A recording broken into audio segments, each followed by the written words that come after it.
प्रिय मित्रों, नमो नमः। संस्कृत कौमुदी में आप सभी लोगों का स्वागत है। उपमा अलंकार की समाप्ति के पश्चात काव्य प्रकाश में अब हम लोग क्रमशः आगे बढ़ते हैं और आज की कक्षा में अनन्वय अलंकार का अध्ययन करते हैं। यह अनन्वय अलंकार बहुत ही महत्वपूर्ण है मित्रों, प्रायः सभी प्रकार की परीक्षाओं में पूछता है। और इसकी खास बात यह है कि जब भी अनन्वय अलंकार को पूछता है, साथ में उपमा अलंकार भी विकल्प में अवश्य देता है और देखने में यह हूबहू उपमा अलंकार ही समझ में आता है और हम परीक्षा में इसी को लगा देते हैं, क्योंकि यह दोनों अनन्वय और उपमा अलंकार काफी कंफ्यूजन की स्थिति पैदा करते हैं, संशय उत्पन्न करते हैं, क्योंकि ये दोनों काफी हद तक समान होते हैं। तो इनको हम कैसे पहचानेंगे कि उपमा अलंकार है कि अनन्वय अलंकार है? आइए आज की कक्षा में उस पर हम लोग अध्ययन करते हैं कि आप लोगों के इस तरह से जब हम लोग समझ लेंगे तो कभी भी परीक्षा में आप लोगों के गलत नहीं होंगे। तो आइए हम लोग इसका अध्ययन प्रारंभ करते हैं। काव्य प्रकाशकार सूत्र संख्या 134 पर लिखते हैं, उपमानोपमेयत्वे एकस्य वैक वाक्यगे अनन्वय।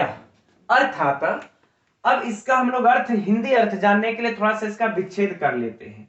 एकस्य है ना, अलग अलग कर लेंगे तो हिंदी समझने में आसानी रहेगी। एकस्य एव, फिर एक वाक्यगे, एक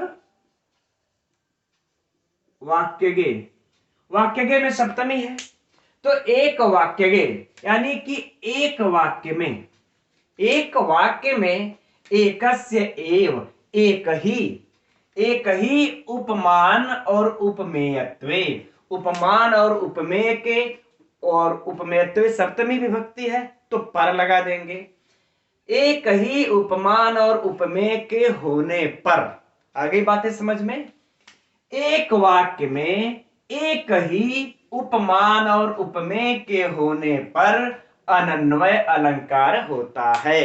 राइट, इतनी सी परिभाषा है छोटी सी कि क्या हो, एक वाक्य हो, ठीक, और उस वाक्य में एक ही उपमान होना चाहिए, एक ही उपमेय होना चाहिए, तब वह अनन्वय अलंकार होता है।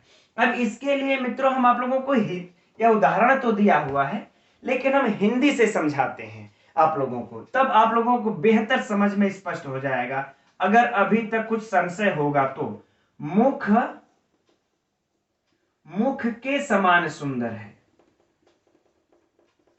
मुख मुख के समान सुंदर है, ठीक।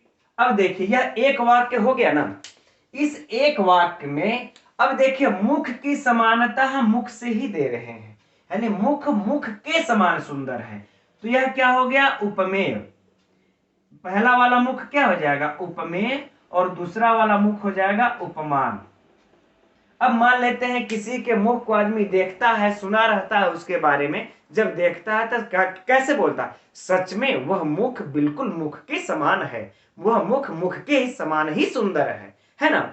तो वह मुख मुख के ही समान सुंदर है, तो इसमें हम दूसरा कोई उपमान तो ढूंढ करके ला नहीं रहे हैं, इसी मुख की जो उपमेय है इसी को उपमान बना करके हम समानता बता दे रहे हैं।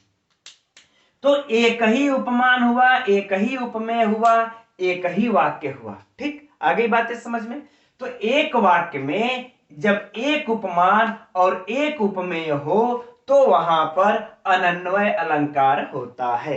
राइट, अब यहीं पर हम लोग उपमा अलंकार का भेद भी समझ लेते हैं। अब उपमा अलंकार में क्या होता है, उपमा अलंकार में बस क्या होता है कि उपमेय और उपमान अलग अलग हो जाते हैं, दोनों अलग अलग होते हैं, एक कभी नहीं हो सकते। जैसे हम कहते हैं मुख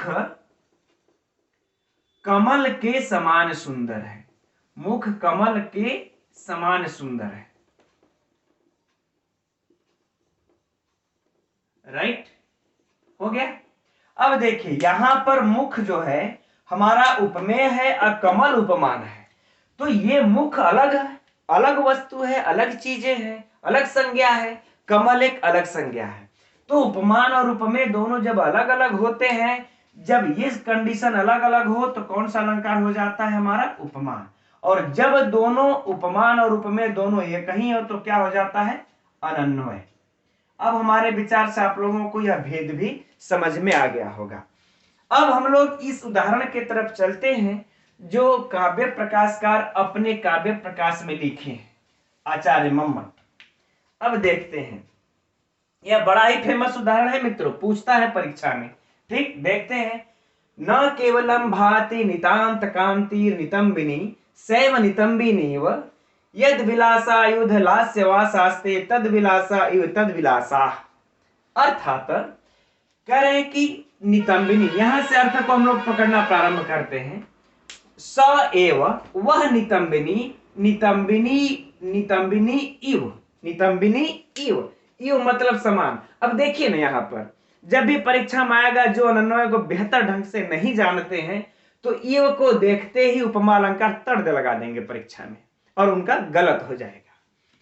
अब यहां पर हम पहचानेंगे, देखिए नितंबिनी की समानता इसी नितंबिनी से इव के द्वारा दिया जा रहा है कि वह नितंबिनी नितंबिनी के समान ही न केवलम भाति, वह केवल नितंबिनी नितंबिनी के समान ही नहीं अपितु यावद विलासायुध लास्य वासास्ते, यानी यावद विलासायुध यानी कि जो कामदेव का जो रंग स्थल है, क्रीड़ा स्थल है, लास्य वासास्ते जो रंग स्थल है, रंगमंच है, उसमें वहां पर उसके तद विलासा, उसका विलास, किसका विलास, उस नितंबिनी का विलास, हिंदी भी लिख लेते हैं, उस नितंबिनी का विलास इव माने समान है, तद विलासा मतलब विलास के समान है ना, उसका विलास भी विलास के, उसके विलास के समान है, दूसरे का विलास नहीं, उसी नायिका के विलास की बातें हो रही हैं कि उस नायिका के, उस नितंबिनी के विलास,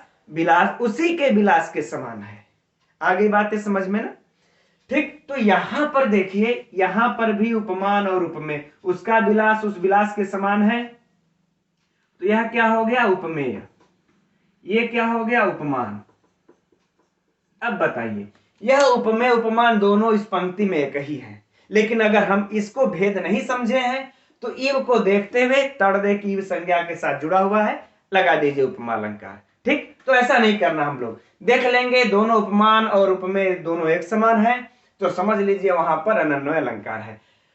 तो इस पंक्ति में इतना दूर भी अनन्वय अलंकार है और इस नितंबिनी में भी, नितंबिनी इव नितंबिनी में भी आपका अनन्वय अलंकार है। इसी तरह से अन्य भी उदाहरण मिलते हैं, जैसे यह भी परीक्षा में पूछा हुआ, राजीवमिव, राजीवम मतलब कमल, सचमुच में वह कमल कमल के समान है, इसमें भी देखिए अनन्वय अलंकार ही है, वह कमल कमल के समान है तो यह अनन्वय अलंकार ही है।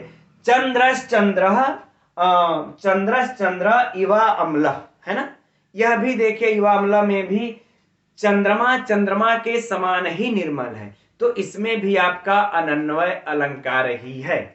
तो हम उम्मीद करते हैं अब आप लोगों को यह अनन्वय अलंकार और उपमा अलंकार का भेद समझ में आ गया होगा और परीक्षा में कैसे समझेंगे यह भी समझ में आ गया होगा।